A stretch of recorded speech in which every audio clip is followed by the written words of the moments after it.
I did, There was no reason you didn't. because the public wasn't there. There was no one in the public there. Well, just you. Okay. So you were gonna wait for a larger audience? Yes. Okay.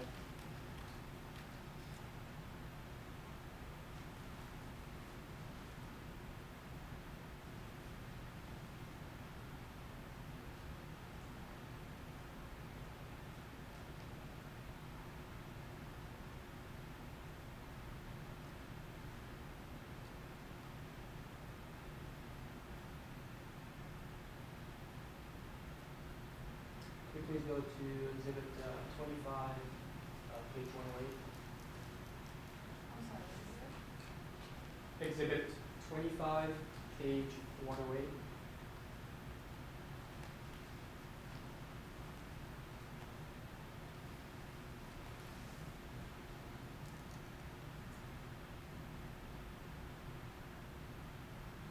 Train deck for identification at this point. Yes, I believe exhibit 25 is just a printout of RSA 41, which is the law, so it's not properly an exhibit. Okay, thank you. And I'm not sure that the version that's attached is as exhibit 25 doesn't have a header indicating the date it was printed, so I'm just not sure that it's current. And the court knows the law, and I'm sure that the court will take that accordingly. Okay, thank you. Can you please read section 41:8?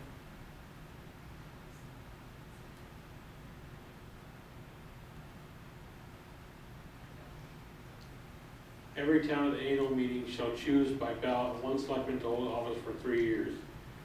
The selectman shall manage the prudential affairs of the town and perform the duties by law prescribed. Majority of the selectmen shall be competent in all quick cases.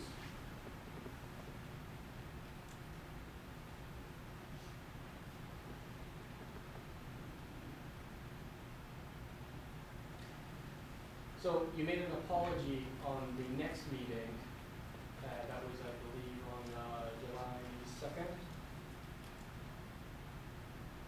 That sound right? I believe so. Why not move the venue back to where it was? Why not move the venue to the town hall? Because we need to have a vote at the town meeting. Did you have a vote to move the meeting to the fire hall? Yes. Did. Okay. So on July 2nd, did you take a vote to change the venue? Did not. Why not? We turned the fans off and made sure we spoke loud clearly. Okay. So there was no need to change the venue. Is that what you're saying? I know of. Okay. Why did the board choose to move the venue later?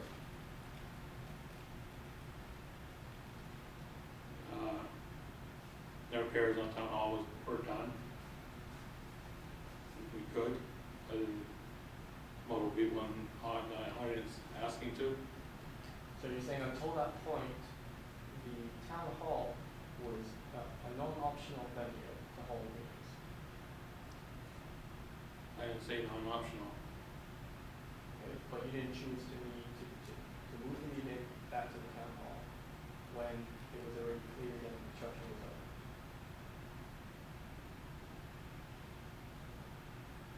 Like I said, we need to have a vote at a town meeting, which would have been that next meeting. Did you take a vote at that meeting? I believe not, Why not? because we took steps to ensure people could hear. Okay. So there was no need to move the meeting. No. Okay.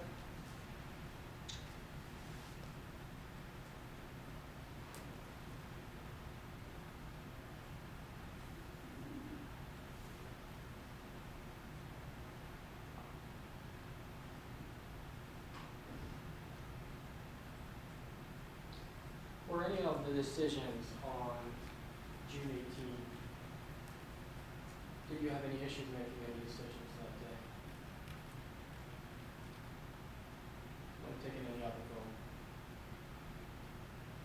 so. So you were in good state of mind to conduct the duties as a selectman for the town.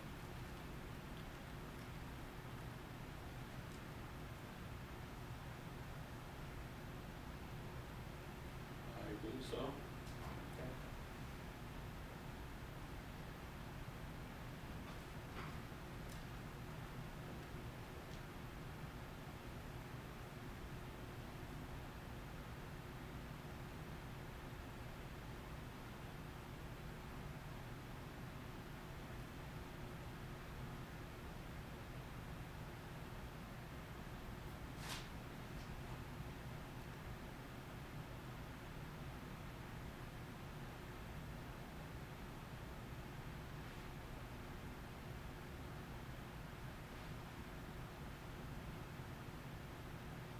That's all my questions.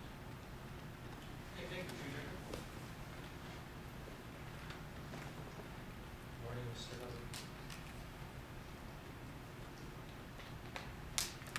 What was the weather like in Grafton on June 18th last year?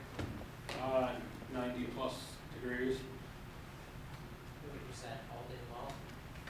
all day, yes. And what time was your select board meeting that day? 6 o'clock, And was it still hot at that point? it was, What was the temperature at that point, if you recall? I believe it's still around 90 degrees. Is there air conditioning in the fire department? No, So what cooling systems were available in the fire station at that time? the ceiling fans.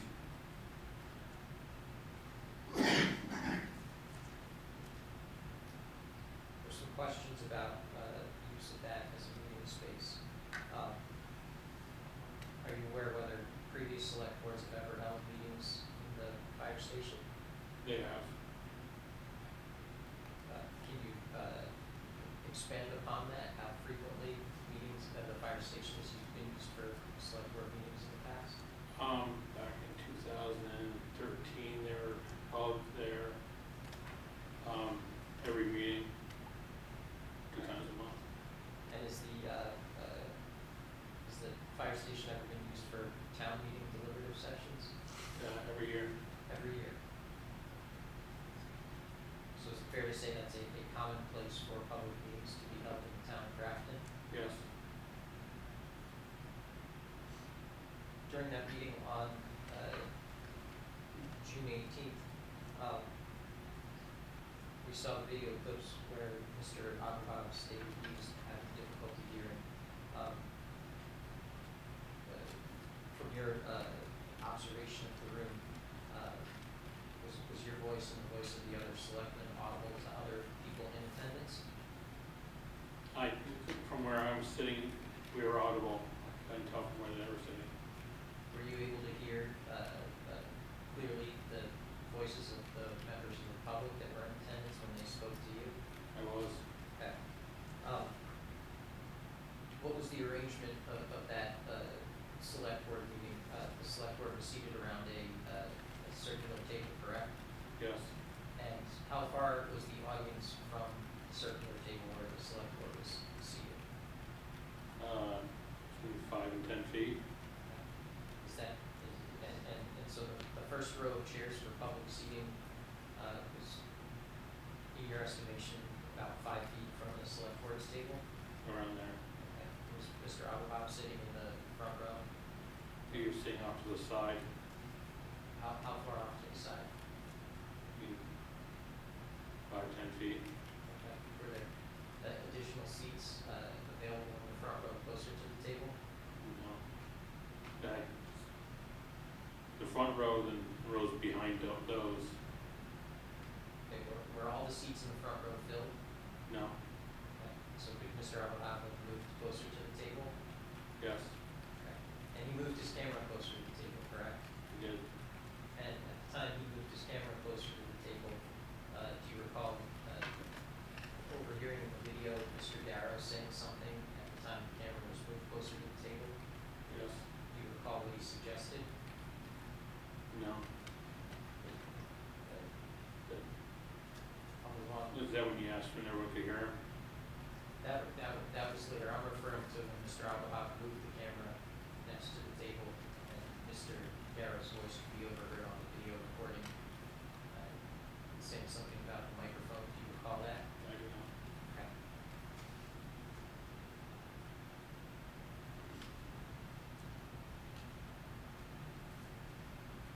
You testified that the meeting was 90 degrees and there's no air conditioning in the fire station, so the only cooling system available was the fans, correct?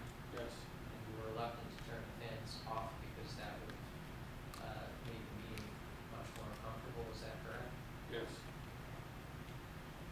And you testified that after the first few times you heard Mr. Alvarado comment about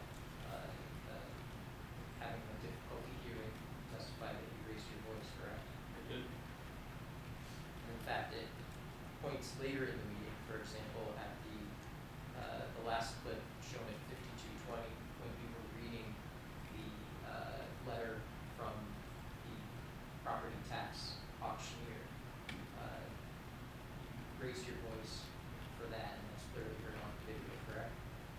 Yes.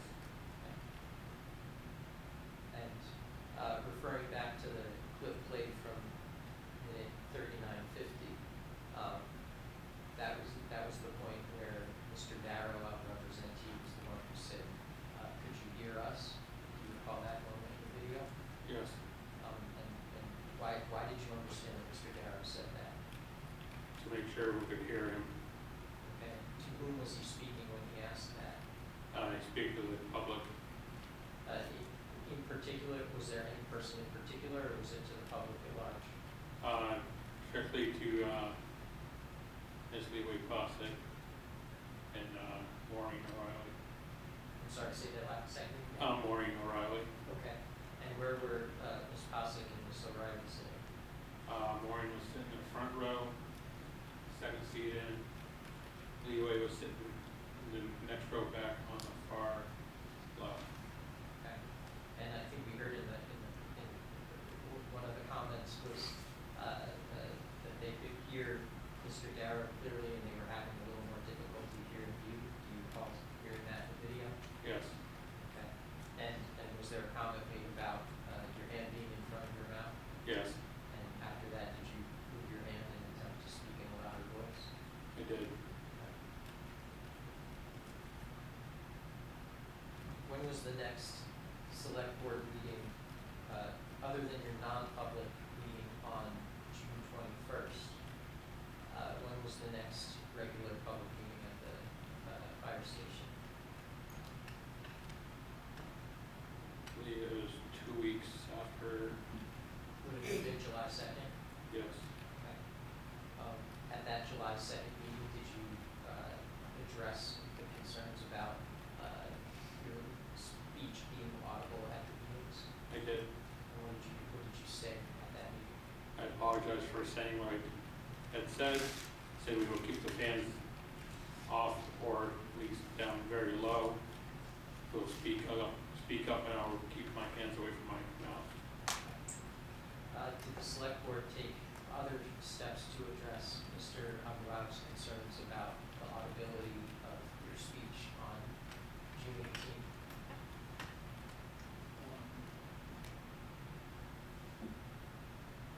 I'll clarify more specifically for you.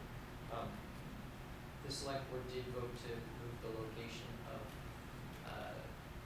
its meetings, correct? Did on the next meeting. Was that at the August 8th meeting? Sorry, you had a select board meeting on August 6th, correct?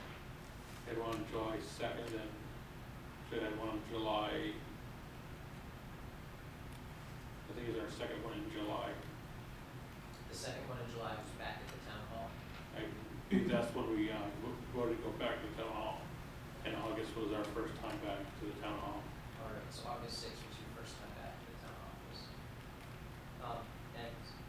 In addition to you offering an apology about the audibility on June 18th, did the select board provide a report or statement about business that was conducted on June 18th? Steve went through our agenda for that meeting, went over all the findings or our rulings for that meeting.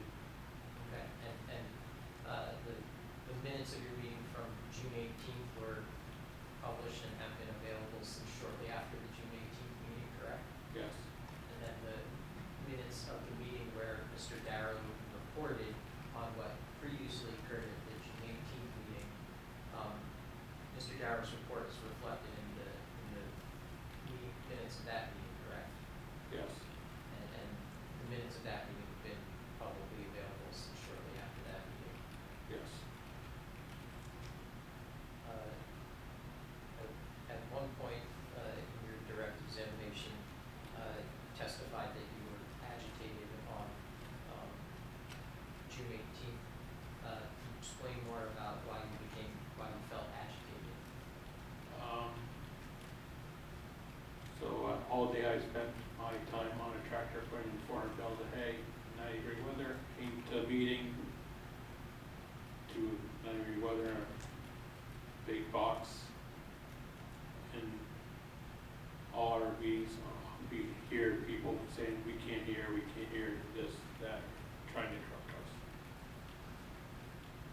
And, just for the record, are you a paid employee of the town of Grafton? Run off a stipend, Okay, and what is the amount of that stipend? $2,500. $2,500 annually is the select board stipend, Yeah, so $2,200 after taxes. $2,200 after taxes, and what is the purpose of that stipend? To reimburse us for our time. And in an average year, you've served on the select board now 3 years, in an average year, rough ballpark, how many hours do you spend in your responsibilities as a selectman to the town of Grafton? It's a full-time job. It's a You're it's doing a- it constantly. So when you say full-time job constantly, how many hours a day? Objection, I don't allow this relevant to the meeting.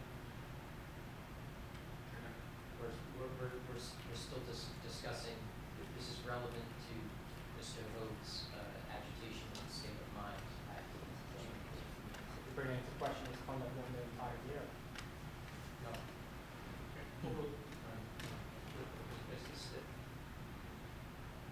So your stipend of $2,200 after taxes is intended to compensate you for roughly how many hours a year of service to the town? Or if you can't estimate hours a year, hours a day or hours a week?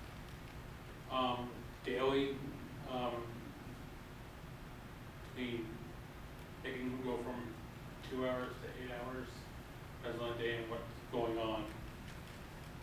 If I'm getting called, I have to go down to the office and do something for a couple hours, go down to another department, go deal with something.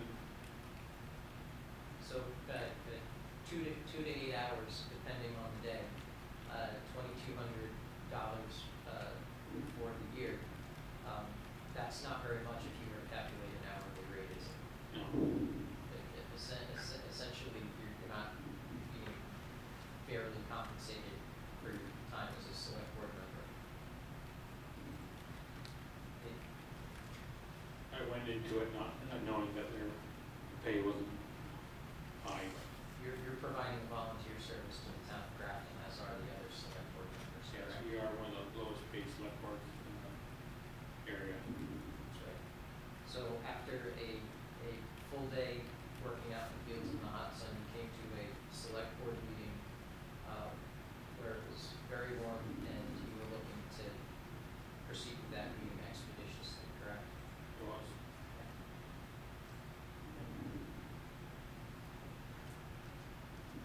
Were you agitated in general, or was there an element of your agitation that was directed particularly at Mr. Abba? Just constantly interrupting. And outside, when you refer to constantly interrupting, are you referring to June 18th meeting, or are you referring more broadly? More broadly. With respect to the June 21st meeting, which Mr. Abba played you a June 21st, do you recall what time of day that was at? That was first thing in the morning. Maybe approximately 8:30 in the morning? Yeah. Did you have to go to work to your day job after that meeting? I don't recall. Okay. What was the purpose of that meeting on June 21st, 8:30 in the morning? That was to go into non-public. Do you recall the reason stated on the record for going into non-public? I can't remember that we were in non-public. Would it have been for the consideration of legal advice? Probably. Okay, I'll represent to you that the video would reflect the select board's administrative assistant, Sarah Oak, stating the reason for going into non-public was consideration and or threatened litigation. This is really, this is really nothing to do with the Please testimony stand. provided earlier. Please stand. None of this is relevant to the testimony provided earlier. What he does during the year, or what kind of job he has, or what the board was thinking to consider it during the meeting, really doesn't speak to the violation. I'm trying to, as rapidly as I can, lay the background foundation, which would provide the court more context for Mr. Oak's agitation on June 18th. Okay, thank you. Overruled. On the morning of June 21st, Mr. Aguilar was present in the select board in the Ms. Oak's office at the time that you were ready to start the meeting, correct? Yes. And so you called the meeting to order, and at that point, Mr. Darrow, Mr. Grimley, yourself, and Ms. Oak were in the room, correct? Yes. And Mr. Aguilar was there with his video camera, correct? Yes. And there was a motion made to, after the public meeting was called into order, there was a motion made to go into non-public session, correct? Yes. Okay. At that point, after the motion was made, all three select board members voted as one to go into non-public, correct? Yes. At that point, Ms. Hoag asked Mr. Aguilar to leave the room, correct? Yes. And did he leave the room? No. And did he explain why, did he explain at that point why he was not leaving the room? Because we weren't in 91 non-public yet. We weren't following the rules. Okay. Did he tell you what rule you weren't following? No. Okay. At that point, was he asked to leave again? Yes. And when you did not leave, what did you and Ms. Hoag do? We called Mitchell Briggs. Okay. And approximately how much time elapsed between when Mr. Aguilar refused to leave and when Chief Briggs arrived at the office? Probably like 5 minutes. Maybe closer to 10 minutes? It could have been. And the clip that Mr. Aguilar played for you, referring back to the June 18th meeting, that occurred in 10 minutes while you were waiting for Chief Briggs to arrive at the town office, is that correct? Yes. Okay. And when Chief Briggs arrived at the town office, did he inquire Mr. Aguilar as to why he refused to leave the room? Yes. And did Mr. Aguilar eventually provide an explanation at that time as to why he was refusing to leave the room? Not at that time. We still argued that we weren't doing it right. He argued that you weren't doing it right. Did you ask him what you were doing wrong? Yes. And did he, in the first instance, provide to you the explanation of what he thought you were doing wrong? No. Okay. Sorry. That's okay. It's hard to see this. I was afraid to put myself in the eye with it. Okay. Is that good? Okay.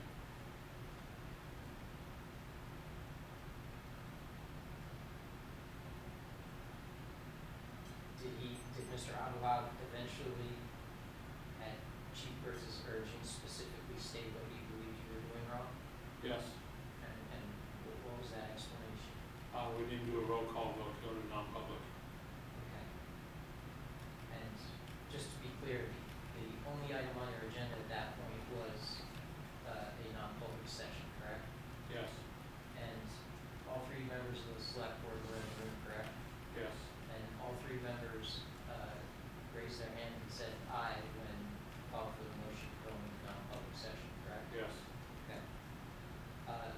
From the time that Ms. Hoag,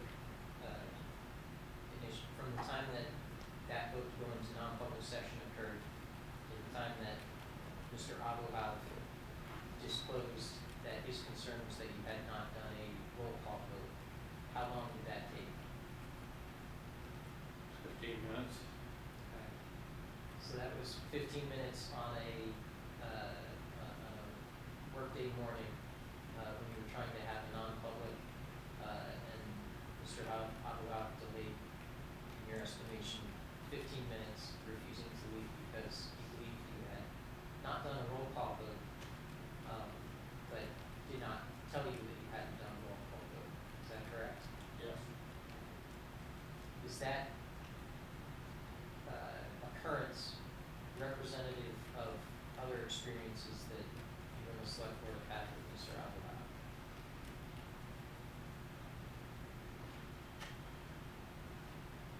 At times. So, and occurrences like that have occurred prior to the June 18th meeting, correct? Yes. Okay, so when Mr. Abuhav speaks up at the June 18th meeting and says, I can't hear, or it's difficult for me to hear, do you, the first time he says that, do you believe him? No.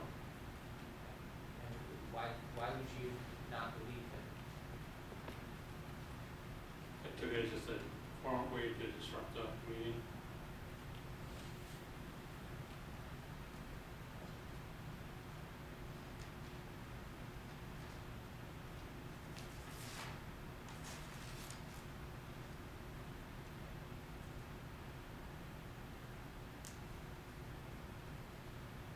So notwithstanding your suspicion that part of the